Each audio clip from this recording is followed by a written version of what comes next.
let's talk about the 9 best ketogenic diet ingredients. All right, now this is based on 2 things. One is low carb and nutrient dense. The number 1 would be shellfish, and I'm talking about clams, oysters, mussels.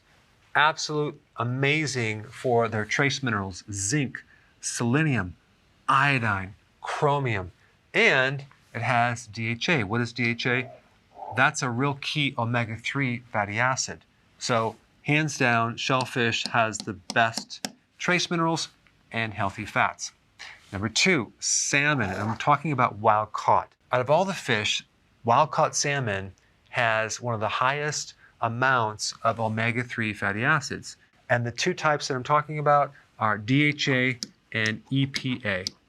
Great for the retina of the eye, your brain, and the heart.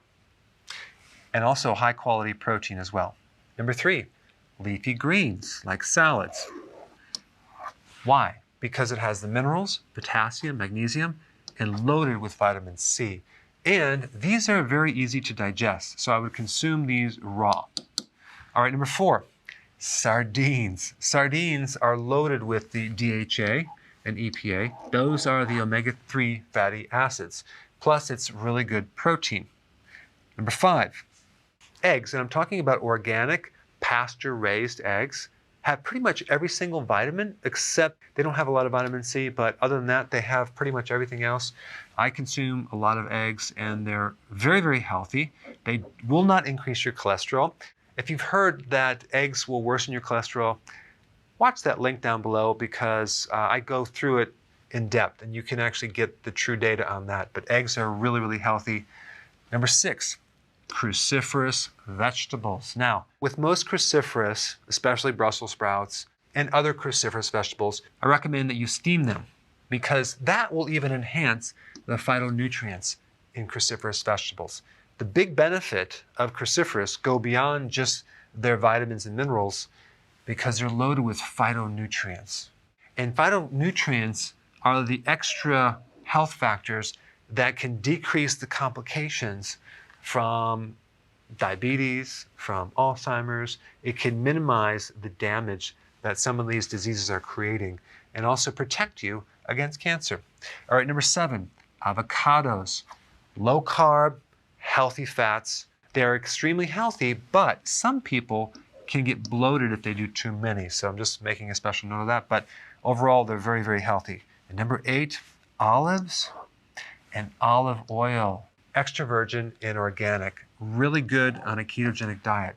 And number 9, grass-fed, grass-finished, very important because they will sometimes finish the cattle off with grains, which could be GMO, to fatten them up for a period of even like 10 months.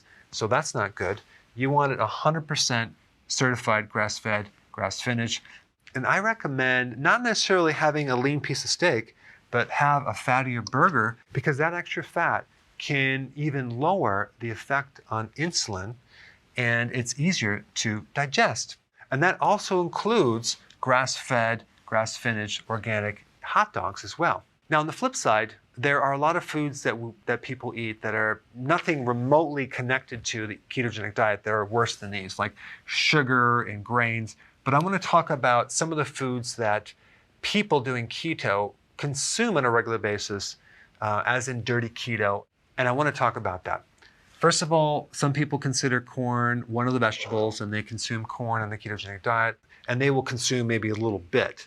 Well, the problem is that most corn, like 95%, is GMO, and this is the big problem, in addition to the corn being highly glycemic. So you don't want to consume corn despite it being a vegetable. Now, yogurt has a lot of sugar, but some people consume the Greek yogurt. But you need to look at the label because you're going to be surprised how much sugar is in Greek yogurt. Now, if you're having a small amount here and there and you're counting those carbs, it might be okay, but make sure it's organic and grass-fed. But overall, it's still not a really good ingredient. All right, next one, commercial chicken. Unfortunately, the chicken is badly processed, factory farmed, fed grains. Overall, not the ideal protein you want to do on a healthy keto plan. All right, next one is processed meat. I'm talking about like cold cuts and things like that. Even though that would be considered keto, you have nitrates, you have a lot of added sugar. Sometimes they add monosodium glutamate, and definitely it's not grass-fed. So I'm not going to recommend this right here either.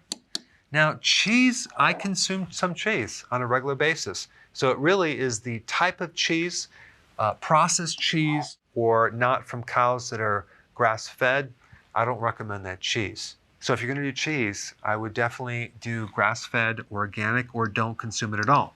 But there's a lot of people that are sensitive to certain things in cheese. Cheese is originally from milk, and there are a lot of hormonal factors going on there that can influence someone with a prostate issue.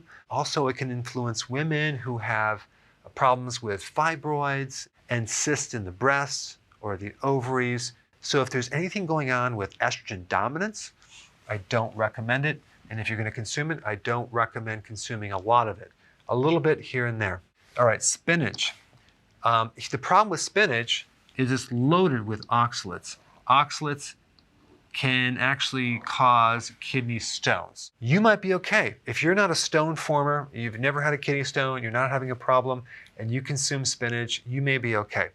But what's interesting is if you consume some cheese, high quality cheese with the spinach, this calcium will bind with the oxalates in your digestive system, and it won't get absorbed into the blood, into the kidney. So the calcium in the cheese can protect you against the stones, FYI. But I just wouldn't recommend a lot of spinach. I would consume other vegetables. All right, nuts. You can definitely overdo it on the nuts, but almonds have the highest amount of oxalates. And if you have a tendency to get kidney stones, not a good idea. Some people that are arthritic should stay away from these as well, because you'd be surprised how many people that have arthritis really have just too many foods high in oxalates, which can irritate the joints. So if you're going to consume nuts or nut butters or even seeds, probably have just a small amount. It's really easy to do too many nuts, and that can irritate the gallbladder and the liver and the digestive tract. And vegetable oils, it sounds really healthy, vegetable oils, when in fact this is really grain oils. They're usually GMO, highly inflammatory, but they're keto friendly because they're low carb and higher fat. So there you have it. This is the good list, and this is the bad. All right, thanks for watching. And if you haven't already subscribed, click the red button below and that little bell icon so you can be notified of all the new videos that I'm going to be releasing. And I have some very cool and interesting videos coming up in the next coming weeks. Plus, in addition to that, you'll be notified of the live Q&A sessions that I'm going to be doing throughout the week, and you don't want to miss those as well. So stay tuned for more great content.